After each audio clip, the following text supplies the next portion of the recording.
Siyachamakusha sanibonani molweni and welcome to another episode of Khanyeezy Travel Wheels and Trails. Come with us on this birthday weekend away to Thaba Eco Hotel, Asambeni.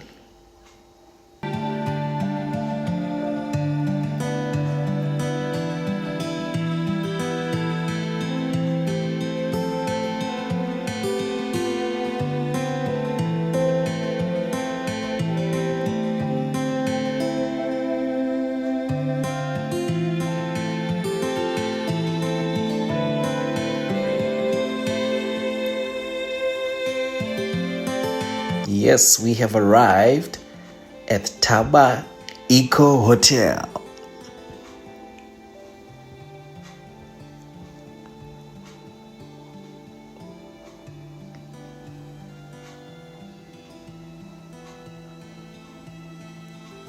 The inclines were inclining, okay? Like it's a mountain, guys. But sure, we arrived. That is me. We're just parked here, found parking, so now trying to find the reception so that we can check in and head to our suite.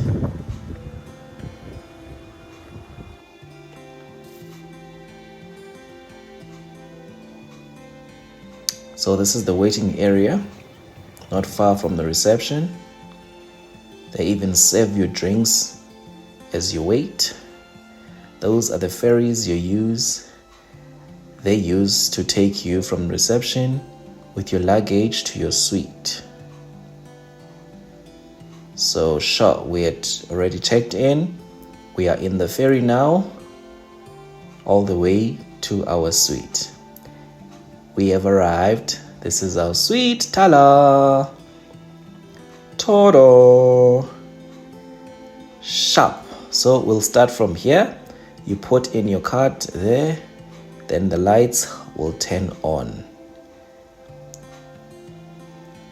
This is the restroom. And this is the suite with some mountain view. Beautiful.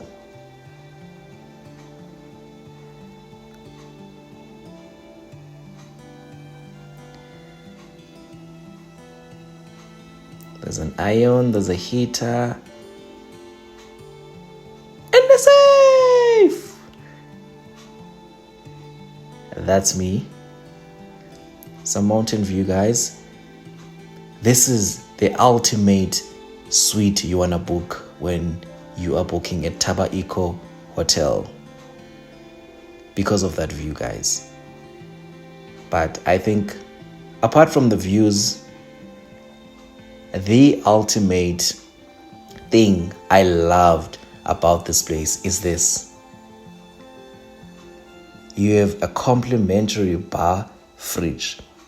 All the content in this fridge is for free, mahala. And they replenish each and every day for the duration of your stay, you know. So if you drink up all those beverages you see in there, you eat up all those snacks, chips, whatever, they replenish each and every day. So you get up in the morning, you know, you go about your day, they come clean your suite and replenish the fridge. How amazing. Back to the view. So the bedroom was overlooking the Klipriviersberg Nature Reserve. So if you want to do some hiking, you can do that. But yeah, back to the suite. This is the bathroom.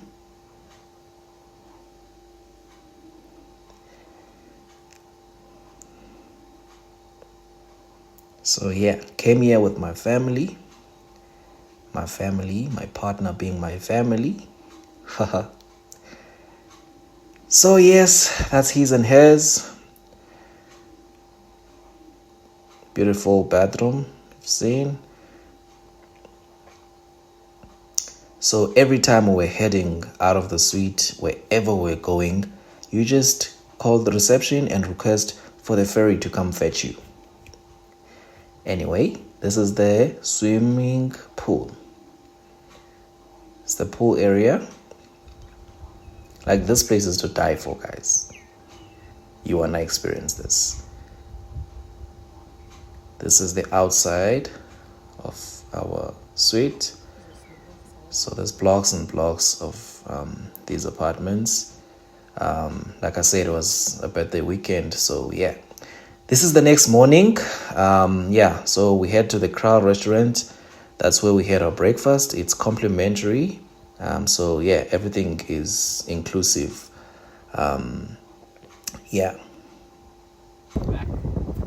So to celebrate the birthday, we started off the day. Go get breakfast, and then we went on a game drive. And then the golf course is in the valley, just in front of that mountain. And the reason why I point that out is because about another 10-15 kilometers behind that is a place called Walkerville, and that's where the tiger escaped from about a year and a half ago, 2 Novembers ago. So obviously it's not a great thing to happen. Morning. It's not a great thing to happen in Johannesburg, never mind Africa. There shouldn't be tigers in Africa, but unfortunately our law allows us to have tigers or any exotic wild animal as a pet. So you can have a tiger or a polar bear or a wolf or a panda, but you can't have a zebra or an impala, which doesn't make sense.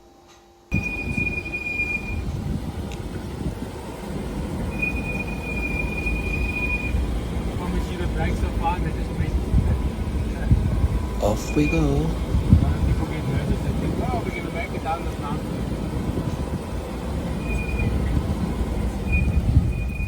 Sorry, I'm just seeing something very sad one. This is the baby wildebeest. Remember I said they had 5 of them, and the 2 of them accidentally died, or sadly died.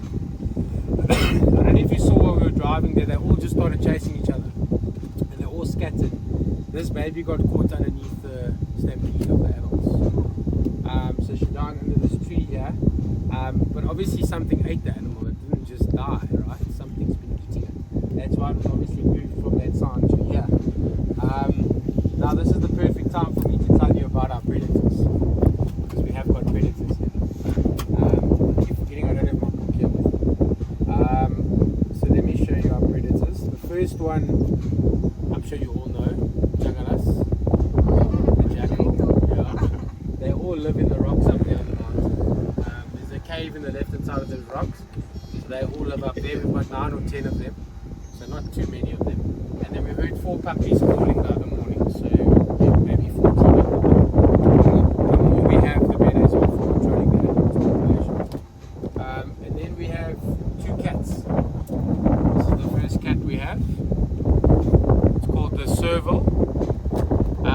We have never seen the servals with our own eyes on this property, but we've seen them on camera traps. So we do know they are here. And then we have this cat, the caracal, the lynx. Same with this cat as well. We have never seen it on the property, but we've seen them on camera traps. We see their tracks, we see their poo, we see their kills, but to see the actual animals is very rare. This one that looks like the cheetah, I've only seen 1 in 10 years of being a guide. The one that looks like, or the lynx, the red one, is the only animal in South Africa I've never seen before. So it also just shows you how rare they are. The odds of you seeing them while hiking here or cycling is almost impossible. So if you do see one, what I always tell guests is if you see one of these cats or even a jackal, play the lotto. You're probably going to win the lotto. That's how rare it is to see them. But will you survive in time to play the lotto? You will, because they won't attack you. They're not a threat to people. Even a jackal. Something that I haven't really gone into much with you yet is the fact that, remember I said these animals are scared of us? Yeah.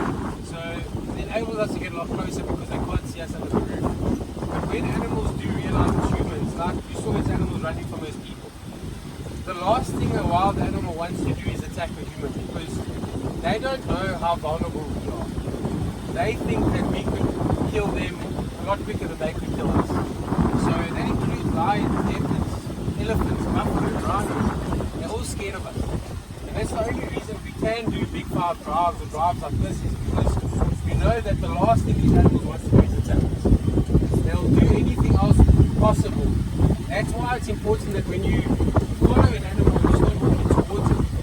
You let it run when it wants to run. Because if it doesn't, or it thinks that you threaten it, then it will turn around and attack. Because now it thinks it hasn't got any other option. So as long as you do that, wild animal will never attack you. And as long as you give it space. So in terms of space, I mean, if I had to get out the car now and chase these animals, they've got all the space to run away from.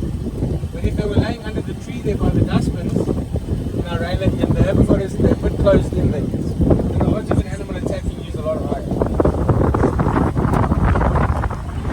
If a lion is sleeping in a big circle of trees, don't go and park it in the middle of the tree. Let that spot open so that the lion can escape. Only when the animal knows it can't escape with it. And it's very hard for us to understand this because our whole lives, our parents tell us if you see a lion, it's going to eat you. So a lot of people ask me if I see a lion, they mustn't look in its eyes. No, you must. When a lion's standing in front of you and you think it's getting prepared for you, look it in the eyes, make it scared. Because it will turn around and run away. I've been chased by over 100 lions, over 100 elephants, over 100 buffalo. The only reason I'm still alive is because I stood still and I looked them in the eyes. Because you intimidate them. I know that a lion will take me out like this, but he doesn't know that. So you have to, it's almost like a mind game that you play with him. Hello, baby. These blaze books are horrible parents. Look at this. Little mothers. And they're very bad parents. I don't know what this black mark on its side is. I wonder if it's not made.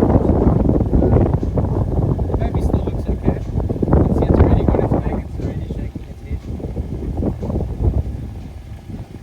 Here's the big boy as well. Yes, you can help distinguish between the males and females. There's a female looking at us. Here's a male. You can see he's a lot bigger, he's a lot darker.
Buffalo soldier. There's a lot of young boys here, which is making me a bit concerned because obviously some of the boys here look like they've reached puberty already, which means they've started releasing testosterone. So this male should have kicked them out already.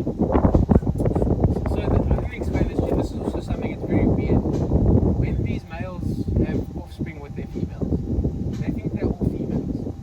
So this male thinks all three of these babies are females because he can't smell testosterone. He doesn't know it's males yet. So when they reach puberty, he doesn't think it's his son. He thinks it's another male that's coming like that one to steal his female. So if the sons don't leave home, the dads could eventually kill the son because they think it's another man challenging them, not their own son. So it's very important for them to leave at a certain age. And here, so they've got to create a system. Very interesting behavior.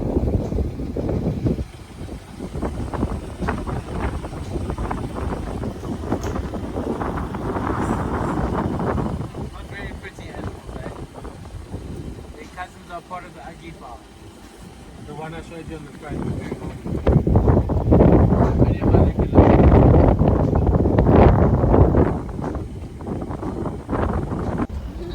Spot.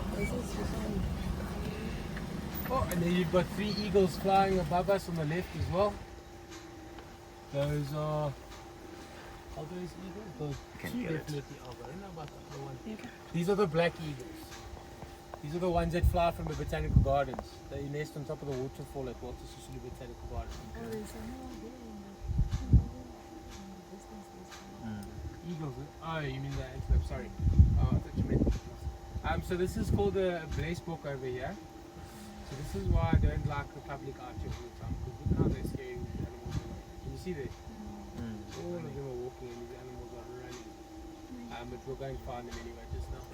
So this is called a blazebok here on the left. Blaze because in German, blaze means a blaze or something that's obvious on the face. So they're called blazebok. This is the most common animal we have on the property. So we have about 110 of them at the moment. A good number of them. Whenever you see an animal on their own, it should always be a male. This, however, is a female. Just because she's very light in complexion, her face is very skinny, she's quite small. She's got horns, but her horns are very thin and a little bit shorter compared to the males. And also look how she's running away now. She's out of here, she's not entertaining us anymore. Whereas a male would stand here longer and he would snort at us and he would show us that he's confident. But this is very distinctive of females. Yeah, let's get closer to the other ones. It is running to all those females there in front of us. My plan is to go and have our snack break with those zebras, so we're going to do a nice loop and then end with them on that side.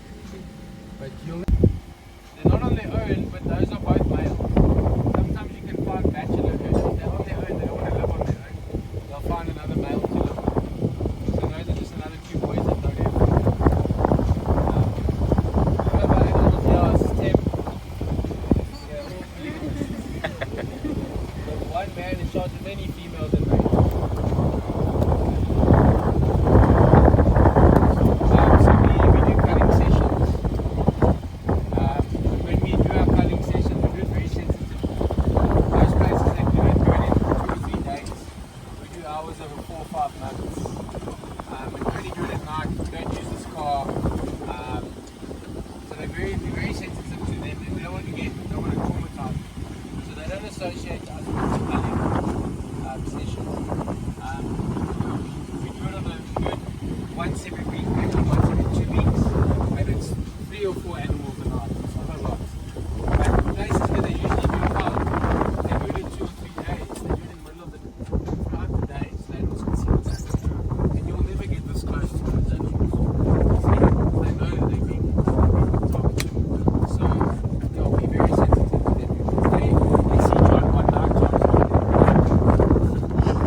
And unfortunately, if one animal's numbers get too high, it affects every other animal. So you really have to maintain and monitor the numbers. The reason for this is, before I explain some of these animals to you, one adult blazebok needs a minimum of 2 hectares of food per year. Now this property is 300 hectares. So if you divide 300 by 2, that's 150. You can only have a maximum of 150. Go to 180, it doesn't leave enough food for the other animals. Again, the alien plants will affect this too. If you don't control the alien plants, the food just depletes and depletes and depletes. So there's a lot of things that we have to monitor and take into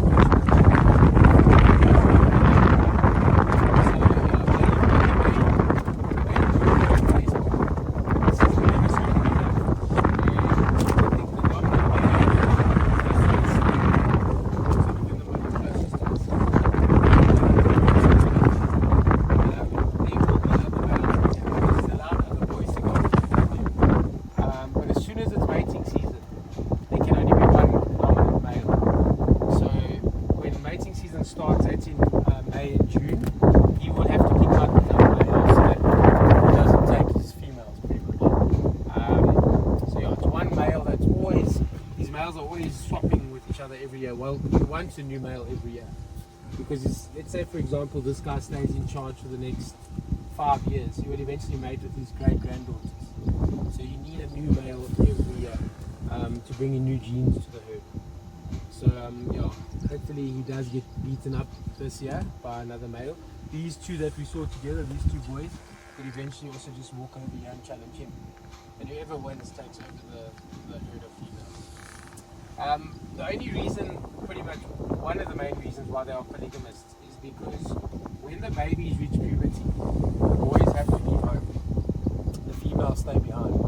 So, for example, all of these Blaisburg females are related to each other. It's grandmothers, mothers, sisters, aunties, cousins, nieces, all the women in the family. And then you have a male that had to leave home at one stage and he's taken over. And then you've got these very dark, big animals here. The black wildebeest. If you wouldn't mind, I just want to get this out. Let me show you on my phone. So you might all be more familiar with this antelope. Let me just get his picture. This guy over here. Buffalo soldier. These are the ones that killed Mufasa and the Lion King. You see them on National Geographic all the time. These are blue wildebeest. The ones in front of us are black wildebeest. Black wildebeest are only found in South Africa, nowhere else in the world. So they are also known as one of the most aggressive antelopes in Africa. They have attacked and killed people before. So how can we have them here if there's people hiking and cycling, riding horses? Because you don't have lions, leopards, hyenas, or natural predators. They don't live in fear. They don't feel vulnerable constantly. An animal that's scared, injured, that's losing its hearing or its eyesight, it will be more aggressive because it knows it's at a disadvantage. So because there's not a lot of danger, these animals are not aggressive. Which is very comforting to know. And you might remember they were on the 5 Rand coin before, the black wildebeest. So the black wildebeest, the Blaisburg, and the springbok, which you can see just close, more on the left here, we're going to go a bit closer to them too. You can only find these 3 animals in South Africa, and you cannot see any of them in the Kruger National Park. So that's also how we're unique, is having animals that you can go all that way and not see on the property. Oh, sorry, in the Kruger. And you can see there's a lot of babies around as well. Like these 2 wildebeest babies standing here. They should have 3, so let's see if we can find the 3rd one. They had 5 originally, but 2 have already died, unfortunately. There are 3. There's 3 in there. Okay. That's good, because even one of those 3 is blind in the one eye. We saw blood coming out of its eye the other day. It was laying here next to the road and it wouldn't move. So we got out the car and we tried to touch it to see if it was still alive. We could just see the blood coming out of its eye. The mother abandoned it. The mother left the baby for a few weeks outside and the whole herd was here. So she assumed that something went wrong with the baby, but she didn't want to keep it in the herd because that obviously attracts more danger. If the baby can't run or it's not as agile as it should be, predators will see this and then come towards the herd. So yeah, it's very sad, but parents do this quite often. If they see a youngster's not fully able, they'll abandon them. So you see this one chasing the ones there on the right. If you ever see an animal chasing other animals like that, it should always be a male. Females don't want trouble out of it. Sure, so we had a young break just to take pictures, have lunch, and try to get a bit close to some of the animals like the zebras, but not that close. Sure.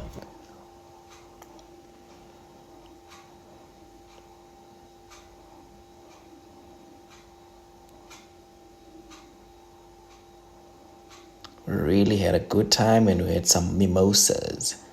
I had tried some mimosa for the very first time and I must say, it's amazing. It's amazing. I would definitely try it.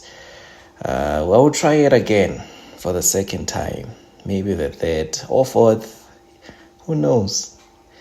Sure, so later on we had some dinner to celebrate the birthday. That's my dinner. And yeah, happy birthday to me.